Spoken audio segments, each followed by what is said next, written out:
Hello, welcome back to SC Classics. It's the end of a bit of a crazy week. Sadly, not a lot of classic Ford content. It's just been mad trying to get through some non-classic Ford jobs. Started off Monday, helping a mate out. He bought a TVR Tuscan, and they have some crazy twin bonnet system. So they have a little service bonnet so you can fill up the oil and power steering fluid and water, and the main bonnet so you can see the engine and stuff like that is fixed shut. So he's bought this kit, so the big bonnet, the main bonnet hinges and got gas struts so you can access that. So he dropped that off with me. I spent Monday afternoon, Monday night up to about 11:30 getting that done. And the day after, it was just some little jobs. He had a slow puncher and an indicator bulb. The indicator bulb actually turned into a trauma because the indicator is just buried and got to get your arm. I won't go into it. It's just a nightmare. It took me about an hour and a half to fit an indicator bulb. A job that should have took about 15 minutes. But anyway, I managed to get that finished. He's happy with that. Car's gone back. Then Tuesday, did a little bit of work on the 78 Mexico. Painted the behind the grille black because some bits have been missed, so redid that. Painted the rear seat cross member black, just some bits of black inside. Started fitting like the replated zinc strikers, door strikers, just a couple of little bits and pieces.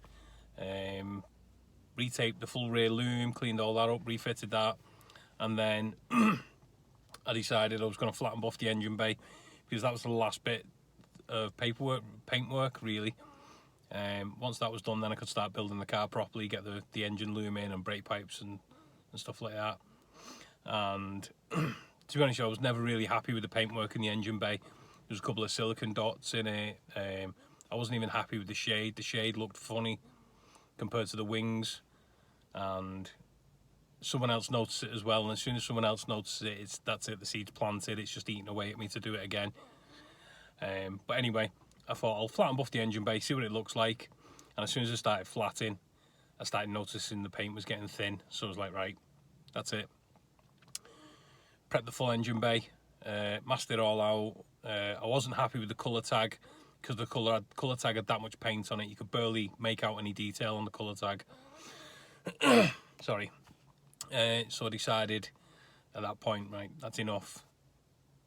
Took the colour tag off, dipped that in thinners, got all the paint off it, etch primed it, refitted it, buzzed all the engine bay down, flatted everything, masked it all up, repainted the chassis number in the grey, and that's as far as it got. So right now it's just sat there prepped, waiting to be painted.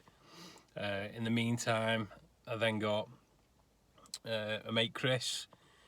His lad had a 1999 1.25 Fiesta, and he's been asking me for a while to fit a cam belt on it and water pump because he sold the car.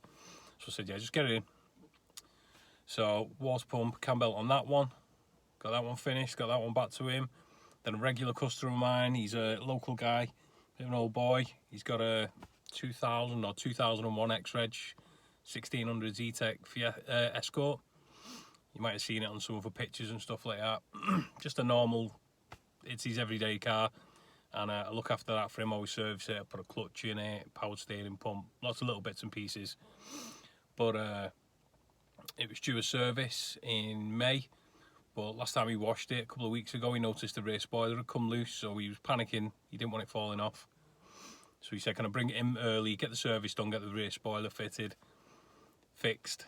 So he dropped that off Wednesday morning, and on inspection it turned out there was nothing wrong with the spoiler. The boot lid had actually rotted underneath. So I quickly had to repair the boot lid. Lucky enough, I managed to conceal all the welding and repair work to underneath the boot spoiler. So I ended up welding a plate in it, seams priming, seam sealing, painting it in blue, and then refitting the spoiler. Service, you know, the usual spark plugs, filter, oil filter, fresh oil, just a quick once over. And that one was finished. And Thursday, what did I do Thursday? Thursday morning was a bit of a washout to do, a bit of running rounds, pay some bills, whatnot. And then weirdly, Thursday afternoon ended up building an engine for a good mate of mine, Jeff Turton. He's building a Stratos for a customer of his, a car that he built about 30 years ago. And the owner took it away 30 years ago, put about 2,000 miles on it, and then put it in a garage, and it got damp. So he's dropped the car off with Jeff. It's been stripped down, full shell's been repainted, and Jeff's just going through it, rebuilding it all. And sadly, with the car being sat for as long as it has, the engine needed pulling apart and redoing. So when I got to Jeff's, he'd already built the bottom end up, rods, pistons, crank already in, all torqued up, and he just wanted me to rebuild all the heads, time it up. So that's where we got up to. When I left Jeff's Thursday afternoon, all the engine was pretty much built, looking good. He's quite happy. And then Friday was a complete curveball.